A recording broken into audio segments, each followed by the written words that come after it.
John Platten, welcome to Two Worlds Collide podcast. How you going? Thanks, Sam. Good. Yourself? Yeah, I'm great. Yeah, and really, really happy to have you on board. So I'm just going to dive into some career highlights to start off with. We have a four-time VFL, AFL Premiership player, 1986, 88, 89, 91, Brownlow Medalist in 87, Magarey Medalist in 84, two-time Central District's Best and Fairest, 84, 85, two times Hawthorn Best and Fairest, 87, 94, five times All-Australian, 85 to 88, and then 92, VFL Team of the Year in 86 and 89, an Australian Football Hall of Fame, South Australian Football Hall of Fame, Hawthorn Team of the Century, Hawthorn Hall of Fame. Have I missed anything there, John?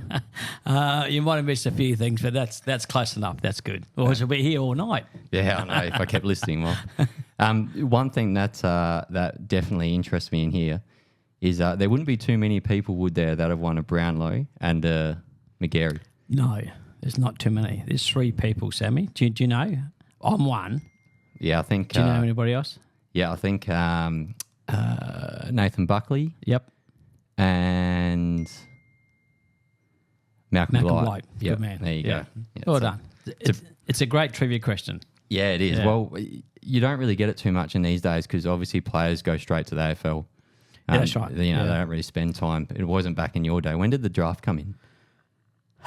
Draft probably came in late 80s maybe. The AFL came in at the end of 1990 and then Crows came in their first year, 91. So the draft might have been around that time there, I reckon. Yeah, okay. Yeah. So pretty much when the Crows came in, that's when the draft started. Yeah, even though the West Coast Eagles came in 87, but it was still classed as a VFL back in 87 when West Coast came in. Yep. Yeah. Were they pretty fierce when they came in? Yeah, look, it was a bit of a thing where when the Western Australia came into the league, it was pretty well much their Western Australian team. You know, like we have our South Australian team, the Victorian team, and Western Australian team. So probably back in those 87 era, it became a Western Australian team until they started, drafting blokes from Victoria back to WA and things like that. So it was mostly a WA-based team with WA players. Yeah, and it's a bit like when South Australia came in. When the Crows came in, it was mainly South Australian players. Yeah, because that's when the Jarman brothers, they left, or Darren Jarman left Hawthorn and went back, didn't they? Mm-hmm. Yeah. I seen a really, really good post the other day on your social media. And you don't really get it too much these days, or you don't actually get it ever. You were covered in head to toe in mud, and I reckon it was a state game, maybe late. They said in the 80s, so it would have been late 80s maybe. Yeah. It's just funny, you don't get that type of footy these days, do you? No, you don't. Maybe an amateur league, but yeah, not these days now, Sammy. It's the whole oval is very much conditioned to what it has to be perfect. They were the fun days, and I always put it down in the sense of, I don't know, that the more muddy you are, the better you're playing. So I sort of got out there, in the warm up and started putting mud on myself just to feel that I'm playing well. So, but that's the sort of stuff we should do. But it's at Princes Park, at MCG, Waverley was a very big ground, but very sloppy ground as well. Moorabbin was very, very bad, but that's what we played in, and that was a true Aussie way of playing football. Do you think those conditions used to suit you well, being the type of player you were? I suppose I was a small player who could be quick. I'm sort of, you can be a bit quicker, probably more in the wet because bigger blokes probably find it a bit harder to play in the wet, heavier grounds. But also when it's a nice day, it seems like you can run on top of the ground pretty well as well. So I didn't care. I just wanted to play footy, and it's a winter's game. You play during the winter. You get some of the autumn as well. So I'll play anywhere at any weather. Yeah, is that how you sort of fell in? Did you fall in love with the game of footy at a young age? Oh, I did. It was something which I loved, and it's something which I did best at. I think that we talk about people's lives, and you create something that you you try and stick to something which you love, but do best at it. And I think that my best thing at sports was always football. You know, I played cricket, I played basketball. I went to a basketball when I was 15 years old, and I went to America. And my coach then said to me, then I should give footy away and just concentrate on basketball. But I couldn't see a 5'7" bloke playing against 6'4" blokes. But then I finished up playing football. Yeah. You know, and I think that with football, it's a bigger stage where you can play small blokes, you can play taller blokes, you can play bigger blokes, heavier blokes, lighter blokes. So football really was the number one which I wanted to play. Yeah, yeah. Given that you thought you were probably undersized in basketball, how many people told you that you were undersized in footy? Oh, lots of people. I've always been little. I'm probably about the smallest in the family. I've got a family of 9, 5 brothers and 3 sisters. So a lot of people, saw me even when I was, even little and young, and said that, footy is going to be, way out of your league because you're too little. But I know it's just something that, and you've probably been through it as well. When people tell you can't do it, I'm the opposite. I can do it because I want to do it, and I'm just really strong-headed about doing that type of thing. Yeah, you strike me as one of the people, or the type of person that if you tell them that they can't do something, it probably, sets a fire in their belly to make sure you want to do it. Oh, it does. It's just something where, as I said, I've got 5 other brothers, and I'm number 4 of the brothers. And they were all bigger and stronger than me, but I always wanted to beat them. But somehow I did, and sometimes I didn't. So I just worked a bit harder, try to beat them. Yeah. Well, we definitely want to dive back into the family and the size, and people telling you that you're too small. But I've got to jump to a question first off from Steve McKenna, who was previously on my podcast. Steve's a world champion in the Ironman world. He's a professional athlete. And all-around great guy, and I absolutely loved having him on. He was a fantastic guest, and he really opened up to a different side of seeing him rather than just the Ironman sort of stuff. So his question for you was, when you're at the top of your game, playing the very best, maybe in '87 when you won your Brownlow, or when you're winning all those grand finals with Hawthorn, that stretch that you had, when you were at your very, very best, did you have a good work-life balance, or, like a footy life balance? Or, did you have to be all in on playing footy?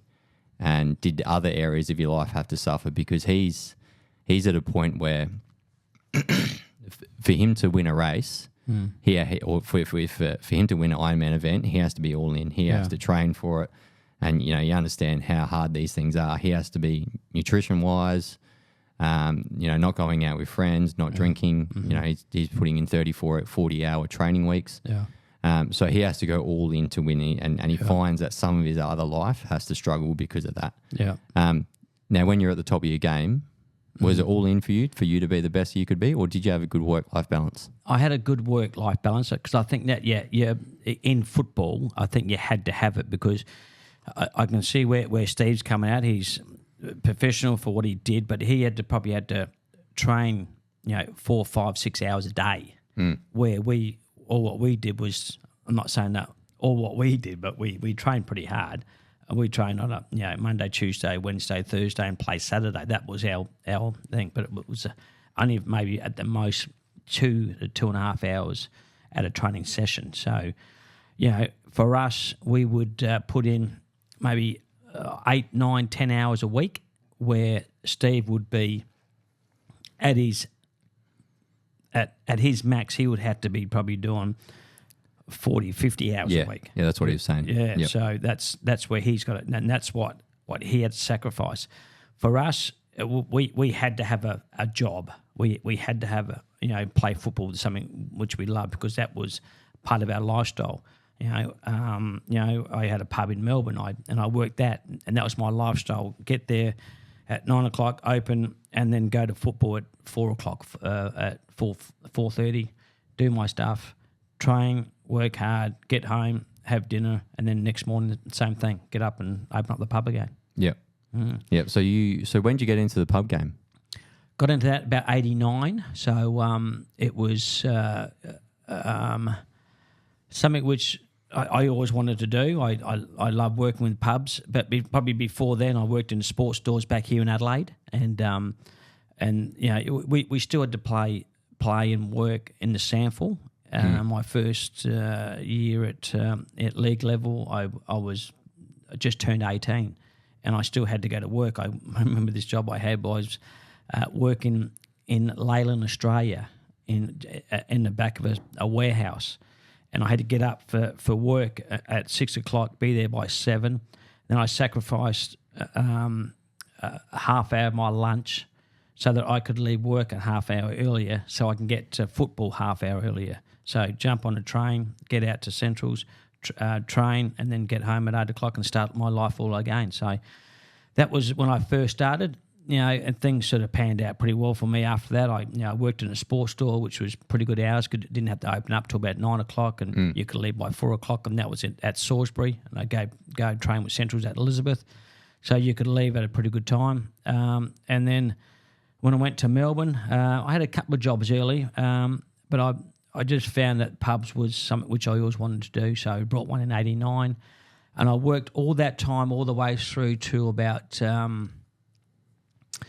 When I became probably more professional was probably 95 when I stopped working at the pub and I just played football then. Yep. Yeah. Is that because the money started getting better in the mid 90s, late 90s? Yeah, probably the money was getting better, but it was more about and Steve will appreciate this by getting your body right as well and yourself. You're a runner and you try and do everything right to get your body right, and that's probably I was getting older. It was more physio. I had to go see. There's more muscles I'm tearing. There's more knocks I was getting because I was slowing down on this type of thing. So it became I've learned the older you get, the more you have to look after yourself. Yeah. My stretching routine now is for an hour a day. I'm in my cold plunger every morning, eating right, not drinking too much, and I still manage to have little niggly injuries here and there. Yeah. It's all about preparation. Yeah, that's it. And you look at the guys now who play footy now; they are full-time players. They spend most of the days at the football club. They do weights in the morning and they have meetings, they have lunch at the footy club. Then they do drills in the afternoon and they go home and do what they've got to do the next morning back at the footy club. I think they have film review as well. Leadership meetings, nutrition meetings, massages, all this type of stuff now goes into the modern day and a day and age of playing AFL footy. Right. And we try and fit that in, 2 to 2.5 hours after work, going back out to training. Did most of the blokes in that Hawthorn era have jobs outside of footy? Yep. No, everybody had jobs, yeah. Yep. Probably, as I said, it probably became more professional, late 90s, I reckon, late 90s, early 2000s, I reckon. Yeah. Yeah, and then when did you finish up? 98? I finished in 97 at Hawthorn and then went to Centrals for 1 year. Yep. Yeah. And how'd you go that year at Centrals? No, I was 35. I did all the pre-season. I was going okay, and then around about the 6th round, I created bone on my left knee, and that was pretty painful. So I tried to get back for that. It's all about preparation and trying to do the right thing, and lots of physio work and doctors work and that type of thing. But at the end of the day, I think I was cooked. 35 years of playing football.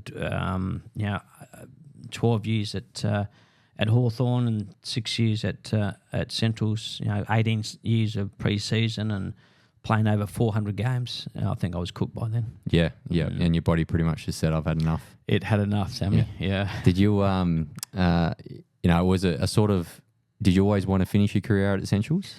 It was funny because when I went to Hawthorn in '86, I said then that I didn't want to go over there and play for 3 or 4 years over in the VFL, AFL. I wanted to be there for the rest of my life and then maybe come back for 1 or 2 years at Centrals. And end of '97, it was pretty much over for me. I spoke to Centrals. They said, let's come back to us and let's hopefully win a premiership. And and that's something which I've never done. It was to win a premiership with Central. So I've probably done everything else except for a premiership with Central. So that was one thing which was I just wanted to get. Did you come close in your early years in the early 80s when you won the Magarey in 84? Yeah, we finished third that year, and we had a double chance, and we'd lost both of them. I think we'd lost to because the double chance, that was the top 5 days, wasn't it? Yeah, it was. Yeah. So we played against, I think, Glenelg, who finished second. We finished third. And then we lost to Glenelg. We lost to Nord, who finished fifth. And then Nord went on to win the premiership that year. So that was the year that we probably should have won. Was McIntosh playing in that day? Yeah. Yeah, my dad used to play a bit of juniors footy against him, and he said he was hard and tough back when he was 15, 16, just as crazy. Oh, he's crazy. And to this day now, like, great fella, great mate of mine, and we see at each other at footy functions and that, and just and what he's done for Payneham Union Footy Club as well. He's done an amazing job there, and just loves his footy. Yeah, I remember he started coaching them back when they were Div 3, and pretty much with the same team, just to add on a couple of years. Add a few blokes on every couple of years. They went right up and won a Div 1 flag. No, he's been good. Yeah, really good. Look, I just want to dive back into some of your younger days, and you were one of 9 children. For a lot of people in our sort of era, being one of 3 children or one of 4 children is very very tough. But being one of 9 children. You were probably fighting for scraps at the dinner table. You were probably fighting for a spot on the couch and fighting with your older brothers playing footy and stuff like that in the backyard. Do you think in some indirect way that had a role to play in the type of footballer you became, that in and under, that you're really fast, really quick? Do you think it, growing up like that indirectly made you the player that you were? Great comment. I probably thought of ways that how can I get better, and how can I be the first one, and how can I sit at the table first and eat the food and everything else. But unfortunately enough, I used to get thrown around a bit because I was so little and so slight as well that I go to sit down and they moved the chair underneath me and things like that. And was there any serial offenders? They all were because they're much bigger than me. But no, it was just something which they always did. And when we used to kick footy around at the backyard, or if we played cricket or basketball, it was I always wanted to win. I always wanted to take the great mark and the tackle and stuff like that. So it probably was indented in me from my brothers, and and I thank them a lot, and I thank my family a lot for all their support, what they gave me, growing up as a kid. I was playing under 9s when I was 6 years old, and that's because my dad had to take all the 4 boys at that stage to football at Elizabeth, so I had to go and watch them. So the best thing for me when I was a 6-year-old was to go out and play on the footy field, because that was probably the safer place for me, because I didn't want to stand and watch my brothers play. I wanted to go out there and play with them. And then after he dropped us off, he had to take the girls to netball or basketball or something like that as well. So by the time that he's dropped all these off, he's come back to pick us up, we're finished. So it was just one of those things where and Mum was always around. Mum knew that there was always food on the table. There was cut the oranges and drinks and stuff like that as well. Were you did you grow up in Housing Trust? Yeah, Housing Trust house. Yeah.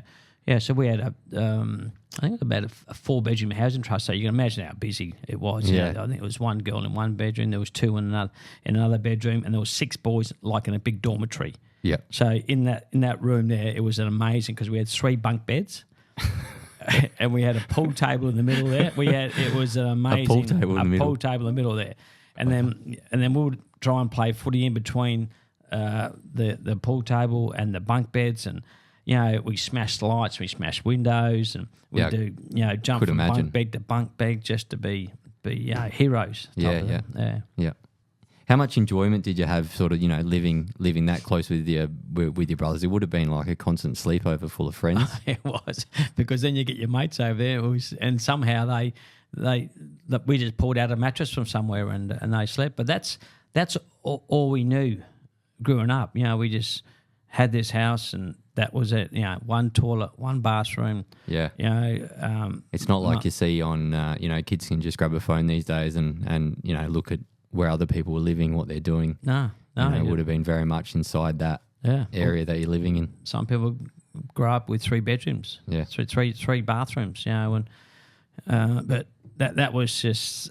It was like, to look back now, I treasure those moments, and and where I've come from and to where I am now. So it's great. Yeah. Was there any early moments, you playing junior footy and that people thought, shit, this guy's got something? You probably never knew about, because you did play for your for Central District's development squad, so I always played in those. I won 3 or 4 best and fairest at Elizabeth as well. So no one sort of said that you're going to go out and be this superstar player. There was a lot of other better players than me, bigger players than me, who they thought that will go on to play VFL, play Sandford footy first, and then play VFL, AFL footy. But I was just one of those guys that just wanted it. I never wanted to be a policeman or a fireman or an accountant or nothing like that. I just wanted to play football, and my job was always going to be second, and football was always going to be first. Yeah, yeah. So there was really no surrender in you not playing footy at a high level. No. As you said before, I've had coaches tell me I was too small. Alan Stewart, who's a great mate of mine and a great football head, who's been a part of Port Adelaide, he's been a part of the Crows, he's been a part of Central Districts, and he was our under-19s coach in 1980, and I was playing some good footy, and I wanted to play under-17s Teal Cup, so I was the right age for it, and Alan Stewart said, look, come out to training to see how you go. So I went out to training, I was the first one there, last one to leave. We had a trial game against the under-19s Norwood side, and then I got best player. So he said, well, I suppose you have to take me now because I got best player. I said, yeah, of course. So we finished up going over to Perth. We played in the 1980 Teal Cup, and blokes like Kernahan, Bradley, and myself, and another bloke named Hot Dog, Greg Hodgson. They were all in the same Teal Cup team together. Teal Cup team, yeah. Wow. And I finished up getting the best player for South Australia. Yep. I got All-Australian that year, and then I finished up playing the rest of the half a season, 1980, under-19s out at Centrals, and then finish up playing football at my league level, 81. 81, and then you spent a couple of years playing, or 3 or 4 years playing in the league side, and did you really sort of develop as a senior player there, and you started getting the name for yourself in the SANFL? Yeah, that was probably a good part of my life. I was a kid at just turned 18 years old playing league football, and it was a dream come true because I always wanted to play for Centrals. It was a goal of mine to play for Centrals. Another goal was to play state football and to play for Carlton in the VFL because I was a Carlton supporter. I was Alex Jesselenko fan, crazy fan. Yeah. And lucky enough, 1981 gave me the opportunity. A few blokes got injured in the second game of the season in 1981, and the opportunity comes up, and I finish up, playing the other 21 games and come runner-up in the best and fairest in my first year. Yep. Yeah. Speaking about being the age of 18 and growing up in the pretty tough environment that you grew up in, but you had a pretty heavy blow to you personally and your family with you losing your dad at the age of 18. What does that? Well, firstly, how did that sort of affect you at the age of 18? And then 2, do you think that changed you as a person pretty early on? And did it help in the footy world? I don't know. You losing your dad at 18, it's pretty tough. I've got a younger brother who is 8 years younger than me, so he lost his father when he was 10. Yeah. So Chris. So it was tough. It was tough on the family because we were a very, very close knit family. Mum never worked, because she was too busy at home. So it became, well, what happens now? Where do we get the money? What happens?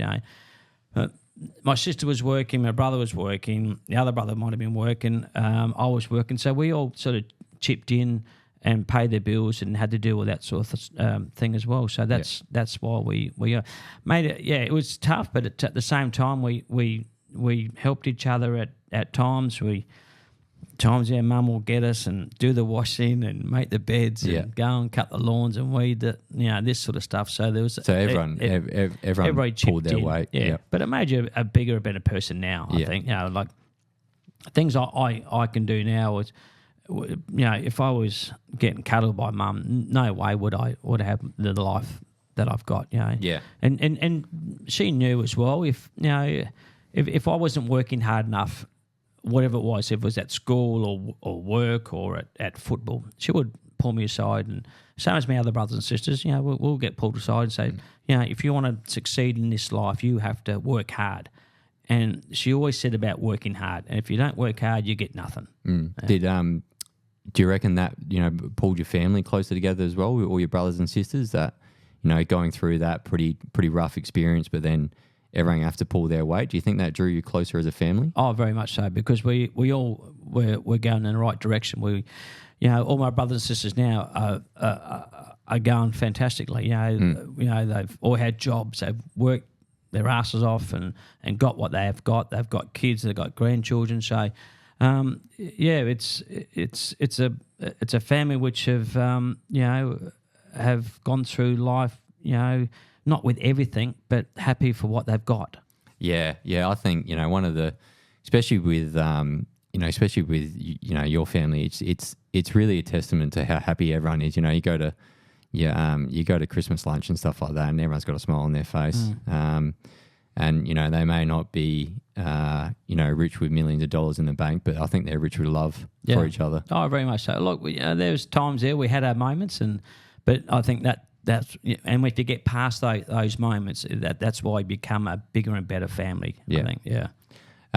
Was there any brothers that were also pretty decent at footy and played? Did you ever play league footy or reserves footy with any of your brothers? No, I never played at that level with them.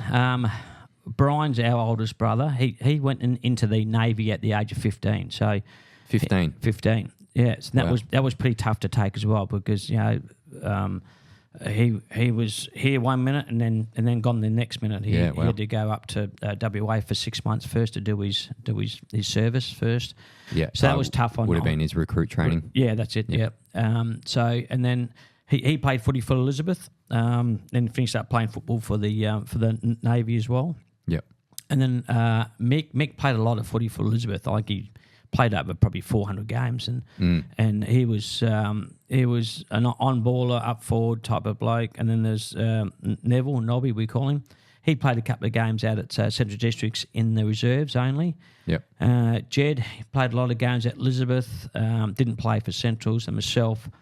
And then Scully Chris, my youngest brother, he finished up playing, I think, maybe 30 league games for Central Districts. Yeah. But also played for Elizabeth as well. Yeah. So you had a really, really strong footy, footy in the blood, and it really ran through the family. Yeah. Because we didn't have much when we were growing up, and everything we had, we actually treasured, and we knew at winter time we had a footy from somewhere. If no one didn't buy us a footy, we'll go and pinch one. It was simple as that. Yeah. And then in summertime, look, we played cricket or we played basketball. That was us. Even though we all of us tried every sport at school, because you could have the opportunity to do that in a session at PE. You can play rugby, you can play hockey, you can play basketball, you can do whatever you want at school. But I think that because at home, because we didn't have much, we knew that there was a footy there, a cricket bat or a basketball there, and that's all our focus was. Yep. So you were very, very active children, running around all the time. We did not like to be inside. Yeah. Yes, we always all riding bikes. Our bikes was another one. Because poor old Dad was at work, so we had to get around somehow. So we just jump on our bikes and we would ride for miles. Go and see a mate, go see a friend, go and pick up milk and bread from the shops, this type of thing. Yeah. I'm just going to jump on to a question I had for you. We were recently at the airport together, and this I shouldn't say little fella, but was probably the same size as yourself, came out through the crowd and said, John Platten, how you going? He used to be the football manager for Hawthorn back correct. in the day. Yeah, Tony Farouj. Yeah, and Tony came up and told me and my wife, your daughter, a story of how he first sort of came across you, and he came out and met your mum, met the family, and watched you play, and he went back to Hawthorn and said, I reckon this guy's got something. He's small, but I think he's got something. So do you just want to sort of explain to me the process of getting picked up by Hawthorn? I'm pretty sure they came and they wanted you to sign a contract a year earlier, and you stayed in South Australia. So, and then, there was obviously a bit of issues with Hawthorn and Carlton as well. Yeah. Did you just sort of want to tell me and walk me through that story? Yeah, sure. We it sort of started in the my first year at Centrals, or even maybe in the Till Cup in 1980. Actually, Tony saw me in the Till Cup, and then the following year was that when you got best on ground? Yeah. You made the All Australian team. The All Australian team for South Australia, got best player for South Australia. So there was a bit of talk about that there, but the following year when I played my first league year in 81, that's when they sort of come out and saw me and said, look, we saw you last year. We think that you could be a pretty cool sort of player to come and play for Hawthorn. And we want to give you $1,000, but you've got to sign a bit of paper say that you can't go to any other club for the next 3 years. So, which I didn't, because I suppose back at those days then, and you know what, you can ask Kernahan and Bradley and Motley and these types of blokes who went over about the same time as me and were developing in the early 80s, the same as me, that we didn't want to go over and play in Victoria until we played state football, or we won a premiership, or we played 100 games. So they were our main goals as a kid growing up as 18, 9-year-old old boys, So the club never put any pressure on me to go over earlier. We want you to be happy and you come over when you are ready. So at the end of 84, I just won the McGarry Medal. In between 81 and 84, Hawthorn come over and sort of make sure that I was going okay, and they ring up and I ring up Mum and see how she's going, how the family's going, and so we made a really strong relationship with Hawthorn. But they knew that I was a Carlton supporter, so that was a bit of a problem for them to me to go and play for Hawthorn. So at the end of 84, Carlton found out that I was a Carlton supporter. I just won the McGarry Medal, so they came over and said, look, John, we've just signed up Kernahan, Bradley and Motley. We want you to be our last piece of the puzzle. Was that right? Was that sort of the first Victorian push they did to get South Australian players over? Was that sort of era? Or were they pinching before that? Oh, they might have been pinching a little bit before then. But they didn't go as hard as what they were going straight. Yeah, like I think Cornsey went over in 79 for 1 year. Yep. Russ Weaver went over for 1 year. I think they picked up Peter Jonas, and he went over in 1981 or 1980. Peter Jonas, he was another one who they picked up. But I think that in that era, that early era of 81 to 85, now blokes like, as I keep mentioning, Kernahan, Bradley, Motley, McGuinness, Jarman, Antrobus, Nayley, all these sorts of blokes. We had a really good state of origin side. Yeah. So at the end of 84... So Carlton came to you. They knew you were a Carlton supporter, and they just came out and said we had Bradley, Kernahan, and these guys come on board. And you're the last piece of the puzzle. So that was cool. I thought that was pretty, because I always backed for Carlton and Alex Jesselenko fan and things like that. Yeah. Knowing that there was Hawthorn still there, the relationship with Hawthorn was fantastic. Look, they gave me a bit of money, and so I used that to buy a Peterborough Commodore because I like fast cars, so that was pretty cool. Yeah. So at the end of 85, it was pretty much time for all of us blokes to leave. We played 100 games. We played state football. We won state games. I won a McGarry Medal. Kernahan and Bradley, they won premierships and things like that. So at the end of 85, we said, see you later to the SANFL, and moved over to Melbourne in 86. So I had to make a decision if it's going to be Hawthorn or Carlton. Now, not knowing this until we went to court at the start of 1986 because I did all the pre-season with Hawthorn knowing that I was going to go to Hawthorn because I wanted to go to Hawthorn at the end of the day. Yeah. So Carlton wanted their money back. I said, well, you can't have it because it's sitting in my driveway. It's quite a nice little machine there. So my first week when I went to the week going to my first game, we played against Carlton. I had to go to court on the Monday, Tuesday and Wednesday to make sure that I could play for Hawthorn against Carlton in that first round in 1986.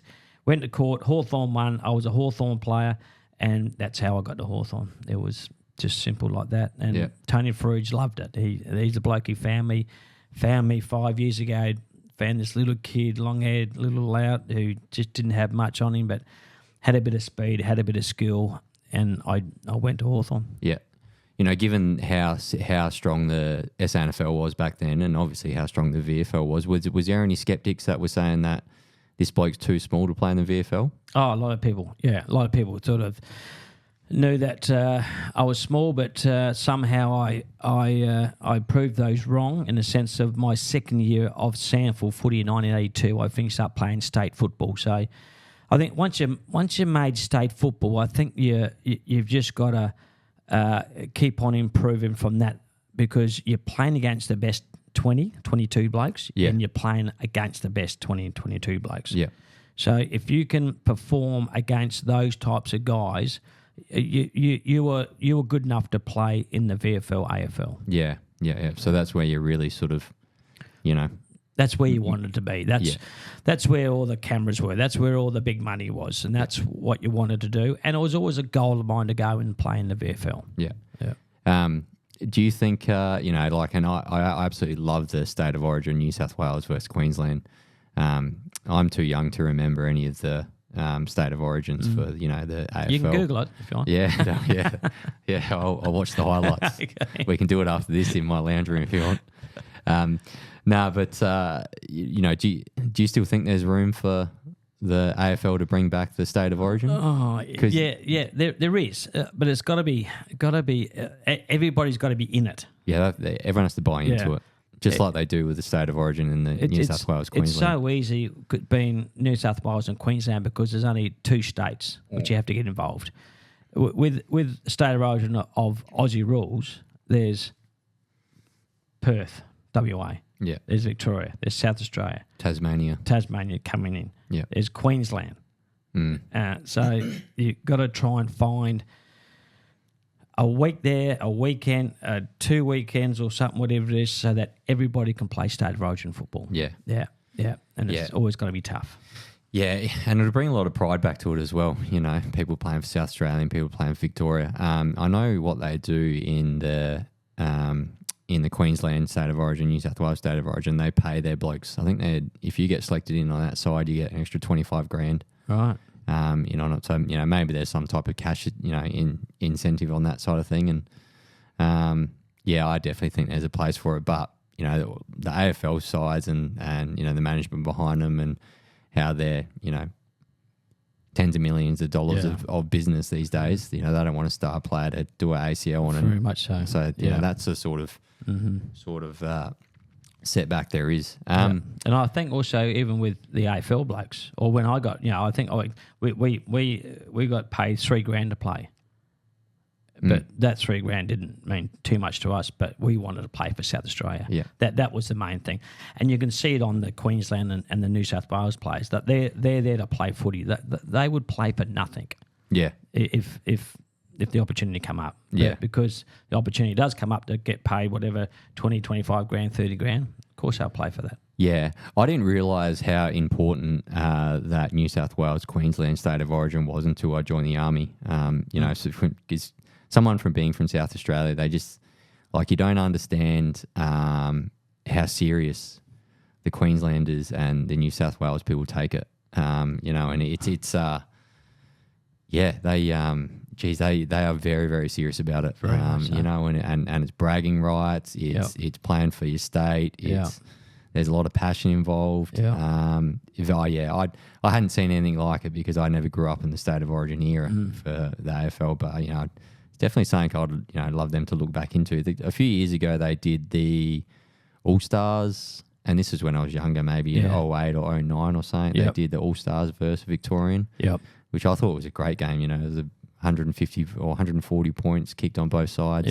Yeah, well, no one picked each other up. They just want to play their own thing. Yeah, like it's if it is a state of origin or if it's just a bit of a fun game. Yeah, so. I think it was that. Yeah. Now your Brownlow year, was that your second year in the AFL? Second year, yeah. Second year in the AFL. So you're obviously pretty relatively known. You had obviously taggers picking you up because you had a pretty decent first year. Mm-hmm. First, well, let's talk about the taggers and you know, being a smaller bloke, you were probably given a lot of attention physically and stuff like that. Yeah. How would you break tags and how would you continuously find the footy when, you know, it was a sole players or is it a sole opposition player to stop you from getting the ball? How'd you work around that? Just probably by saying to yourself that, I might be selfish in that, but I always worked in that sort of line in a sense of I got tagged because I was the best player on the ground. I know it might sound like big-headed or selfish, but that's what you taught yourself into. You're getting tagged because you're the best player, so you got to keep working hard. You got to keep working harder and harder every time. And there was times there, even when I didn't get too many possessions, even halfway through the third quarter, the runner used to come out and say, "Rat, just keep on running, because you're about to run him off his feet." And then it does happen. In the last quarter, you might pick up 7, 8, 9, 10, 11, 12 possessions. You might finish up kicking the ball down to the forward line and then kicking goals, you know, and winning the game for you. Over, you know, winning by a point, winning by 6 points. You never gave in attitude. So I just had to be a part of that. And to be a part of a Hawthorn side who sort of won week in and week out, you had to perform every week. Doesn't matter if you're being tagged or not being tagged. You had to be performing every week because you knew that there was blokes who were right at your bum ready to take your spot. So, yeah. And was that the general consensus in the team? You know, like it doesn't matter if, you know, like I don't want to hear your excuses. You just need to play good footy. Oh yeah, for sure. Yeah, at times, yeah. You know, we spoke this sandwich before about some stories about if I am having a tough time, I'd ask one of the players, you know, if I get the ball, can you just belt the bloke behind me, you know, and the blokes did, you know, so the taggers became aware of blokes around the ball who were going to try and knock them off me because I was getting the ball. Yeah. So primarily you sort of, you really relied on your fitness and your gut running, and you would always continuously say to yourself, late in games, even if you hadn't been having a good game, late in the games you had, you know, a lot of inner confidence and self-confidence. Say, I can run this guy off his feet. Yeah, doesn't matter who he is. No. I'll be able to get him in the last quarter. Very much so, because I did all the pre-season, you did all the hard work during the week, and you know that you are much fitter than the tagger who was going on you, who was on you. Yeah. Were you always very, very fit from a young age? Yeah, I just loved running. I was always on the bike, riding my bike around. I was always outside kicking the footy around and doing stuff. So I did a little bit of athletics when I was younger as well. So I learned how to run properly, so which helped me quite a bit. So I was a good sprinter and also a good long distance runner as well. So yeah. Is there a record still at Central that no one's beaten yet? There is, Sammy. Very good point. Yes. You want to tell us about that? Oh, look, there's we used to do this 15-minute run around Central Districts Oval, and Central Districts Oval is a big ground, like it's huge, 520 metres all the way around, and we had a fitness test, and we always had a fitness test, and we always ran the 15-minute run. So you had to run for 15 minutes as far as you can, and I'd ran around Central Districts Oval for 9 3/4 laps. So since then, no one's beaten it yet. So if anybody's out there having a try, okay, you got to run for 15 minutes. You got to run for 9 3/4 laps. So how long had they been doing that fitness test before you broke that record? Oh, I'm sure it would have been probably back in those days. That's what they did. You know, it was about getting fit by running long distance. You know, we never had the 2K or the 1K runs. It was always the 5K run or a 15-minute run or that type of thing. So I might have been there probably 3 or 4 years before, I think. Yeah. And no one's beaten it since. Well, they've probably changed up their running running patterns and you know, the more that science has come in and stuff like that. It's all the 1Ks and 2Ks now. Yeah. Well, at least that record will never be broken then. Well, I hope not. You know, talking about that, you know, that running and you know, before, you know, sometimes when you were getting a heavy tag, you know, you would ask for a bit of help. Yeah. There is a story that I love hearing and I want everyone else to hear it. You know, about Dermot giving you a bit of help, and then what that eventuated to in your Brownlow year, and what were the effects, and how did that echo for the rest of the year? Yeah, look, that's what we did back in '87. It became a bit of a story, and it's the year that I won the Brownlow Medal. And I remember the day that we were at Waverley Park. We were playing against Melbourne. I had this gentleman who was tagging me. It was Sharon from Melbourne. And I knew every week that if whatever team that we were playing, I knew what player was going to tag me. And Sharon was the tagger back in those mid-'80s, in '87. Was he the type of player that you would look in the calendar and say, "Oh, this is going to be a tough day"? Oh yeah, they were always tough. They were always, you know. Was he tougher than others? You know, was he better at his job than others? Oh, sometimes, and this is not being disrespectful to the player as well. Sometimes players would get a game just to tag. You know, like some blokes would play in the VFL reserves. Yeah, they'd bring them up from the twos just to play John Platten. That's it. Yep. And also to play against, you know, Craig Bradley and Robert Harvey and these types of blokes. So we're at Waverley this day, and I came in at half time, and Sharon was tagging me. He was doing okay.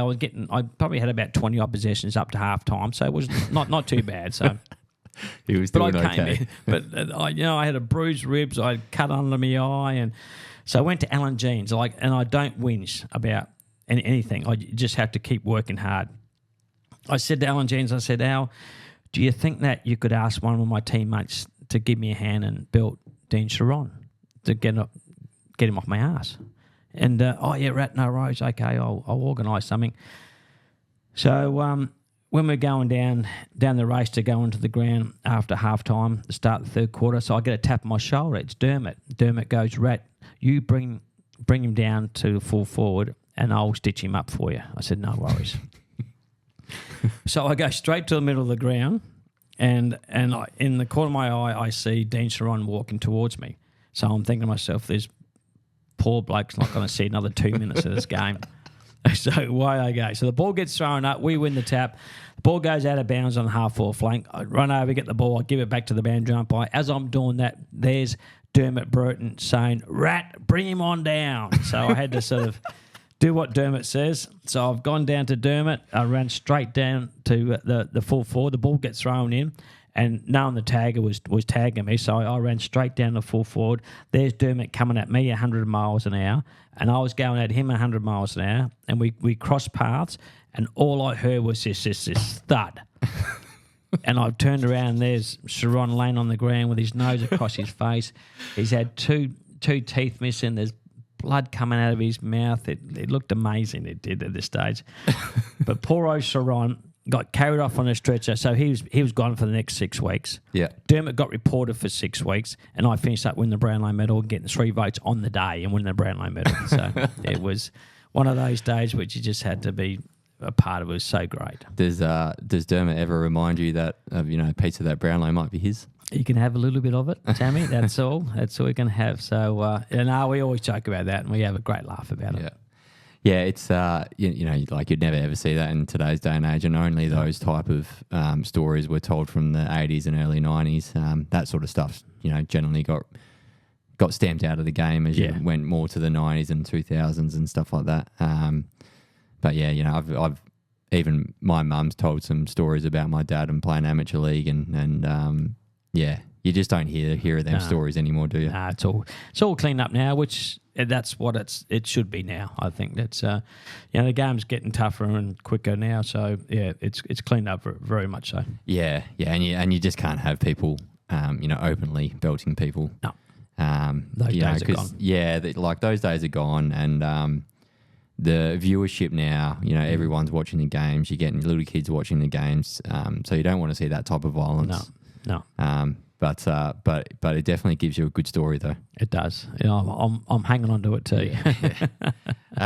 This is a question sort of, from that I personally want to know. What's it like, having 90,000 to 100,000 fans, hanging on the edge of every move that you do, every kick that you do, every smother, every handball, every mark, every goal.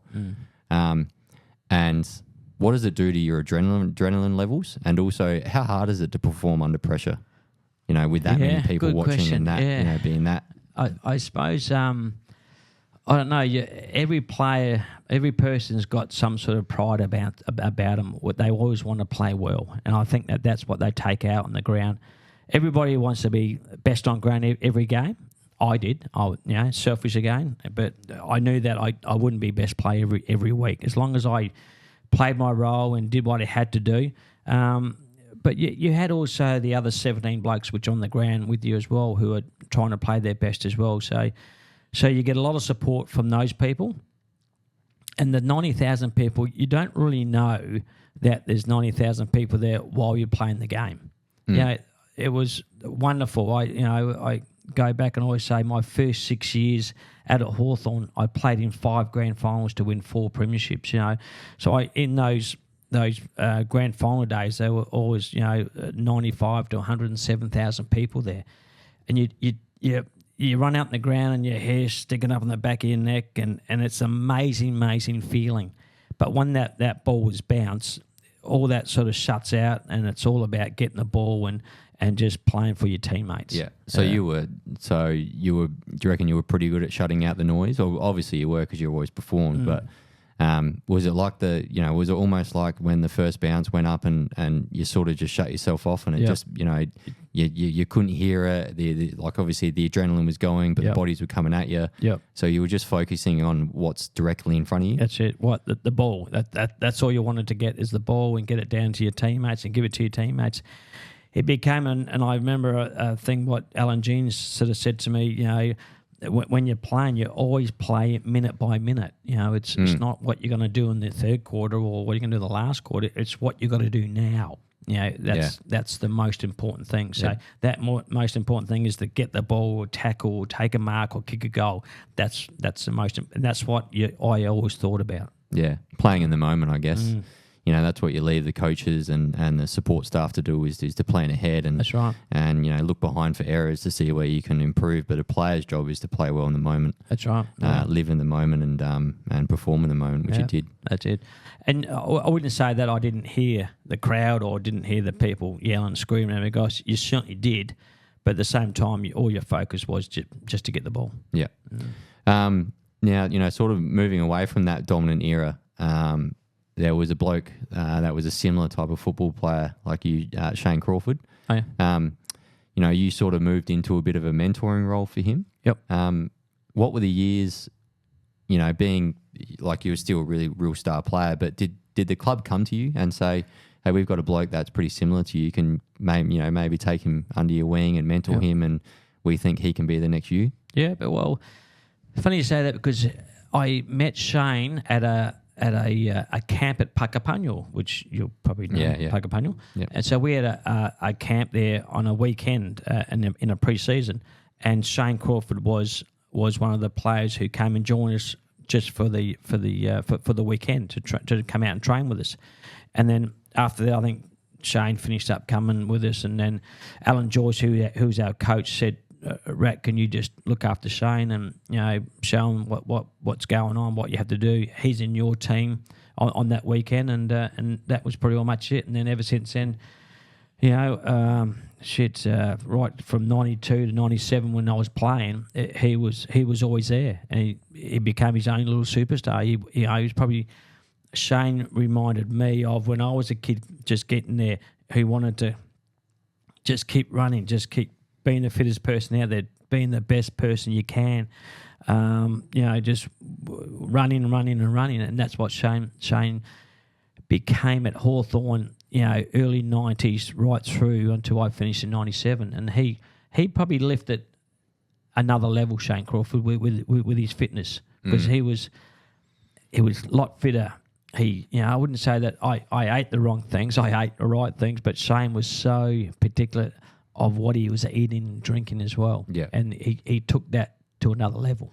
There was probably also a bit more support and, science-based stuff and nutrition and, the AFL clubs were probably learning more, at that stage, later in the stage, and they were, passing that information on. Was that, was there a difference to your early days to your later days with how sort of professional it came? Yeah, the game, we started getting dietitians when I first got there in 86 and 86, 87. I reckon that's when I remember about eating the right things. I know we had it here at Centrals when I was playing at Centrals. And, you had pasta on a Friday night and you try and drink water, during the week and you have your vegetables and your bread and things like that.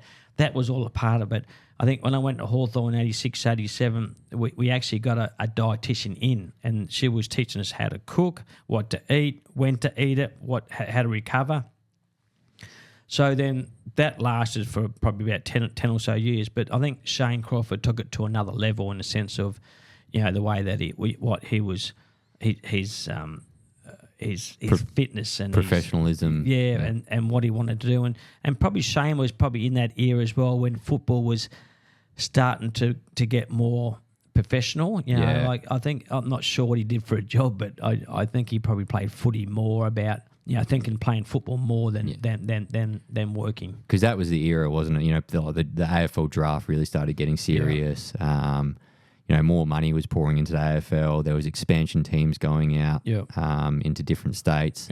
So obviously TV rights and stuff like that became bigger, didn't it? And obviously from there, blokes were their job was to play footy. Yeah, and when they drafted at 18, 19. They used to come to the club straight away.